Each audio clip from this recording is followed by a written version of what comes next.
السلام علیکم دوستو، میرا نام شاہ زمان مرتضیٰ کھوڑو ہے۔ میں اپنے اسٹوڈنٹس کو اکثر بتایا کرتا ہوں کہ it takes a village to raise a child. پوری ایک کیومولیٹو ایفرٹ لگتی ہے کسی بھی کام کو بنانے کے لیے یا کوئی بھی چیز اچیو کرنے کے لیے۔ یہ کسی ایک فرد کا کام نہیں ہے، یہ کسی ایک انسٹیٹیوشن کا کام نہیں ہے، بلکہ بہت سارے انسٹیٹیوشن سے مل کے اپنی ذمہ داریوں کو بخوبی نبھاتے ہیں تو ایک قوم یا ایک ملک بڑا ملک یا بہتر ملک بنتا ہے۔ اسی طرح میرے اسٹوڈنٹس مجھ سے یہ پوچھتے ہیں کہ جی کیا کسی ایک فرد کے آ جانے سے یا اس کے ویژن سے ملک ٹھیک ہو سکتا ہے؟ تو شاید پہلے ہوتا ہو ایسا، جب ٹیکنالوجی اتنی زیادہ نہیں تھی یا مسائل اتنے گمبھیر نہیں تھے، اتنے کمپلیکیٹڈ نہیں تھے، مگر آج کے دور میں it is super impossible, it's super difficult کہ کوئی ایک فرد آ کے اور اس ملک کی قسمت چینج کر دے۔ کیونکہ دیکھیں، ایک ملک پرابلم بھی کریٹ نہیں کر سکتا، ایک ملک سلوشن بھی نہیں دے سکتا۔ قومیں جو بنتی ہیں نا وہ کیومولیٹو ایفرٹ سے بنتی ہیں۔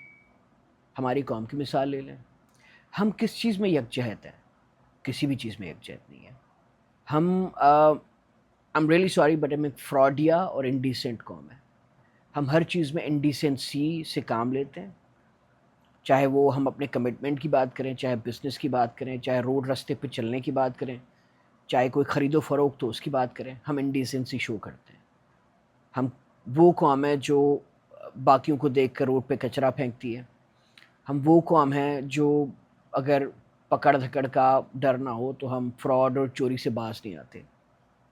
ہمارے اندر ڈیسنسی نام کی کوئی چیز نہیں ہے۔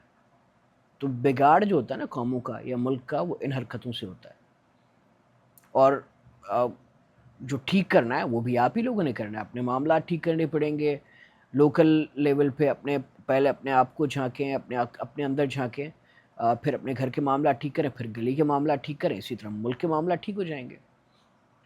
باقی ایکسپیکٹ کرنا کسی ایک فرد کو کہ وہ میجک پرسن آ جائے گا اور آپ کی سوچوں کو چینج کر دے گا، no, this is not possible. You tried it once, maybe you tried it before also, it didn't work. ایسا ہوتا نہیں ہے۔ ہمارا مسئلہ ہے کہ ہم ایک خیالی خواب کی دنیا میں رہتے ہیں۔ ہم آئیڈیلائز کرنا شروع کر دیتے ہیں، ہم شخصیت پسندی کے پیچھے جاتے ہیں، ہم اصول پسندی کے پیچھے نہیں جاتے۔ ہم سسٹم کو ٹھیک کرنے کی بات نہیں کرتے، ہم ایک فرد کی اس کی پرسنل معاملات کو ترجیح دیتے ہیں ایک اوور آل سسٹمیٹک جو طریقہ کار ہونا چاہیے اس کے اوپر، اور جس کی وجہ سے ہم ہمیشہ منہ کی کھاتے ہیں اور کامیابی ہم سے کوسوں دور رہتی ہے۔ تو آپ سے التجا یہ ہے کہ اگر آپ ایک بہتر ملک بننا چاہتے ہیں تو اپنی سوچوں کو سب سے پہلے ٹھیک کریں۔ Start thinking positive, not just positive but also start thinking mature۔ آج ایک بحث چھڑی میری کلاس کے اندر کہ ہم ایک قوم نہیں ہے جی، ہم تو یونٹی نہیں ہے ہمارے اندر، اور ہم مہنگائی ہو گئی، پیٹرول بڑھ گیا تو ہم نے کیا کیا، کیا ہم نکلے باہر؟ تو میں نے انہیں کہا اچھا، ہم آج سوسیولوجی میں پڑھ رہے تھے کہ major thinkers and their contributions, تو پھر ہم نے بات بھی اسی طرح کی کہ چلیں آپ کے پرابلم کو سوچ کے سمجھ کے حل کرنے کی کوشش کرتے ہیں۔ تو میں نے انہیں یہ سولوشن دیا کہ بھائی پیٹرول جو ہے وہ آپ کو پتہ ہے نا کیوں بڑھا ہے؟ تو کسی نے کہا کہ جنگ کی وجہ سے بڑھا۔ میں نے کہا یا ویری رائٹ، بٹ کیوں بڑھا ہے آپ کو پتہ ہے یہ چیز؟ تو کسی ایک اسٹوڈنٹ نے کہا کہ سر وہ انٹرنیشنل مارکیٹ میں برینٹ کی قیمت جو ہے وہ بڑھ گئی ہے تو سودا تو اس کے اوپر ہوتا ہے۔ میں نے کہا یا دیٹس ویری رائٹ، بالکل ایسے ہی ہوتا ہے۔ اچھا، پھر میں نے کہا مگر پھر آپ سمجھتے ہیں کہ جو برینڈ کی پرائسز ہیں وہ بنگلہ دیش میں سستا کیوں ہے؟ اگر کمپیئر کیا جائے ٹکے کو پیسے سے، 2 روپے اور 4 پیسے یا کچھ پیسے کا ٹکا ہے ایک، پہلے ٹکا ہوا کرتا تھا، اب ٹکا اوپر ہو گیا روپے سے، بٹ اس کے الگ ریزنز، اس پہ کبھی اور بات کریں گے۔ تو پلیز اس کے بالکل ویلڈ ریزنز ہیں، اور پاکستان کو برا بھلا کہنے کی کوئی ضرورت نہیں ہے۔ ٹکے کی جو ویلیو ہے وہ کسی اور ریزن کی وجہ سے اوپر گئی ہے۔ آلرائٹ، تو بنگلہ دیش کے یا انڈیا کے اندر سستا کیوں ہے اگر کنورٹ کرنے کے بعد بھی؟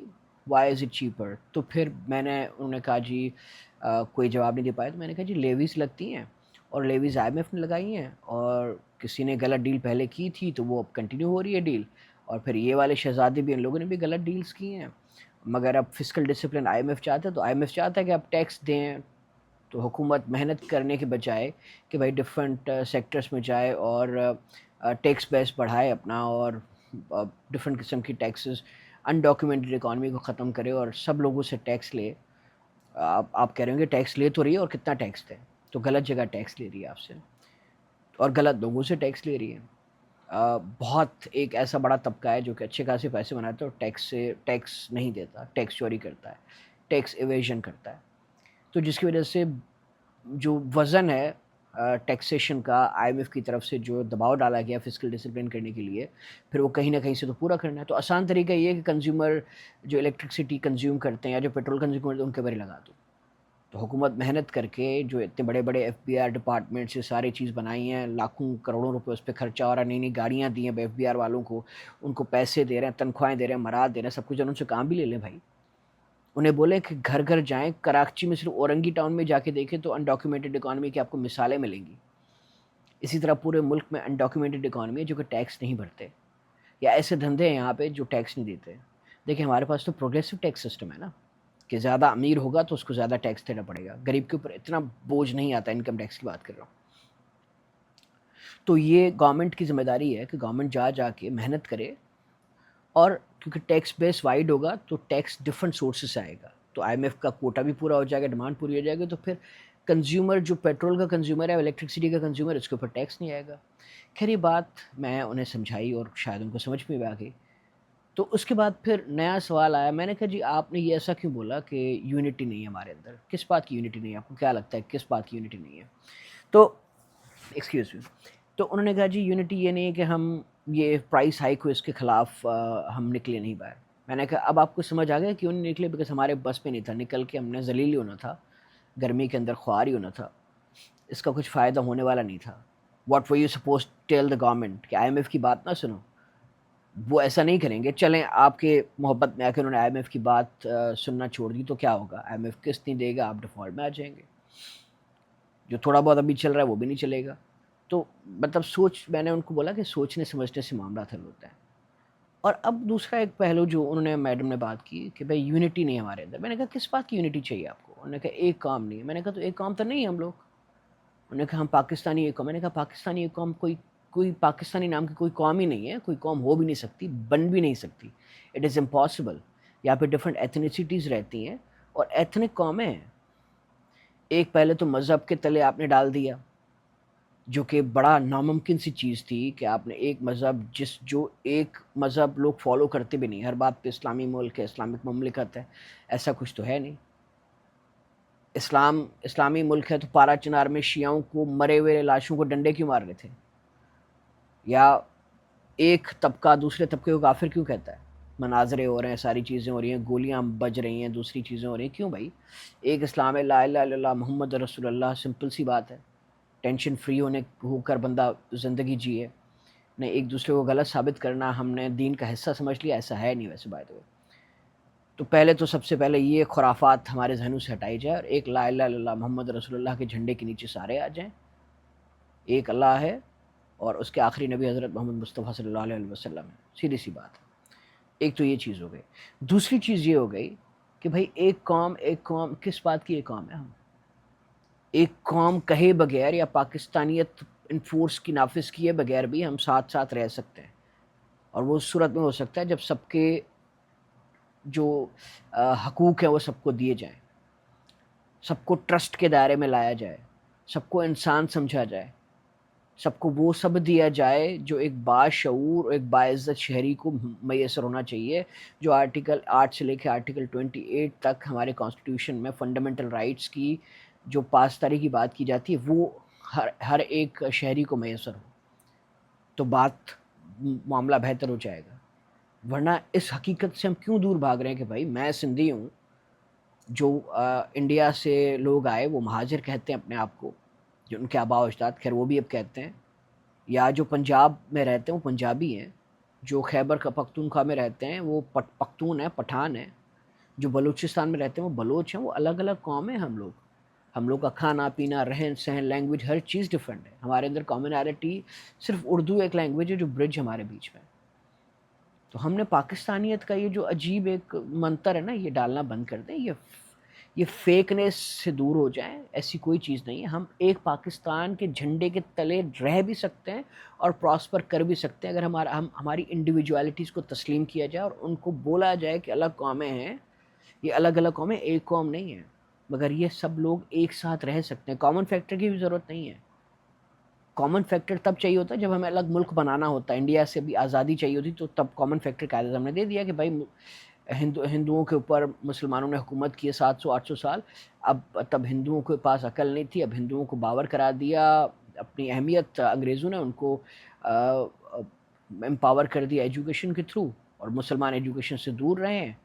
تو اب جب انگریز چلا جائے گا تو محمد علی جناح صاحب کو یہ لگا کہ بھائی جیسے انگریز جائے گا تو ہندو تو بینڈ بجائیں گے ہماری, تو بھیا ہمیں مسلمانوں کا ملک الگ کرو. اسلام کے نام پہ الگ نہیں کیا تھا, مسلمانوں کا الگ ملک ہونا چاہیے, رائٹ. تبھی الگ ملک ملا, اور جیسے الگ ملک ملا وہ سیکولر بن گئے. الٹا نہرو صاحب جو وہ بن گئے, پوجائیں ووجائیں کروا رہے تھے, جو ایتھیسٹ تھا بندہ, یہ تو سیدھے سیدھے سیکولر بن گئے کہ free to go to mosque churches and temples. یہ تو سیکولر بن گئے تھے. اس کے بعد خیر ملک بنا ہمارا, مسلمانوں کے لیے الگ ملک بنا, چلے آپ نے اسلام کے لیے کہہ دیا. اب اس کو زبردستی اسلام ایک بائنڈنگ فیکٹر ہے اور وہ اس کی وجہ سے ہم ایک نہیں ہے بھائی, اس طرح نہیں ہوتا. لاجک سے بات کریں, مذہب کبھی بھی جوڑ نہیں سکتا ایک کسی کو, کیونکہ مذہب کے بھی ورژنز ہیں آپ کے پاس. یا تو ایک مذہب کو فالو کرتے اب لا الہ الا اللہ محمد رسول اللہ کو, ایک جو اصلی اسلام ہے اس کو فالو کرتے, وہ نہیں کرتے ہم لوگ. Unfortunately that's a dark reality. آپ اسے جتنا دور چاہیں بھاگیں, مجھے غلط سمجھیں, آپ مجھے برا بھلا کہیں, بٹ اپنے گریبانوں میں جھانک کے دیکھیں اور ریالٹی دیکھیں تو ایسا ہی ہے. It is impossible. ہاں ہم لوگ الگ الگ قومیں ہیں, ان کی شناخت جو انڈیویجول شناخت ہے اس کو ہم مد نظر رکھتے ہوئے, اس کو ایکسیپٹ کرتے ہوئے ہم یہ کہیں کہ بھائی اب ایک ملک بن چکے ہیں, ہماری سوورنٹی, ہمارا نیشنل انٹرسٹ ہے, ہمارے ملک کی سوورنٹی سیکیورٹی یہ بڑی امپورٹنٹ ہے. اس کو امپورٹنس دیتے ہوئے, اور اس ہر قوم کا جو رہنا سہنا ہے, یا جو ان کی سیکیورٹی ہے, یا جو ان کی پراسپیرٹی ہے, وہ اس ملک کے ساتھ جڑی ہوئی ہے, اس ملک کی سلامتی کے ساتھ جڑی ہوئی ہے. تو سارے مل کے ایک ساتھ کام کریں, اور فیڈریشن اور ملک کو چاہیے کہ لوگوں کو وہ حقوق دیں. اس کے بجائے جو آپ یہ باقی نافذ کرنا چاہتے ہیں نا لوگوں کے اوپر, یہ ہو نہیں سکتا. بہرحال بات بہت لمبی ہو جائے گی, ویڈیو لمبی ہو جائے گی, تو آپ سے اجازت چاہتے ہیں, پھر اس بات کو آگے بڑھائیں گے. تو میں چاہتا ہوں کہ میرے چینل کو, میں نہیں بولا کرتا پر میں بولتا ہوں کہ میرے چینل کو سبسکرائب کریں, لائک کریں, شیئر کریں, اور آپ اپنے کامنٹس اور سوال مجھ سے پوچھیں کہ بھائی میں ایکسپلین کروں گا آپ کے سوالوں کو, اور سوالوں کے جواب دوں گا. I'll make sure that I answer all of your questions, and probably I can make more videos on this, on your questions also. اپنا بہت زیادہ خیال رکھیے گا. اللہ حافظ. پاکستان زندہ باد, پاکستان پائندہ باد.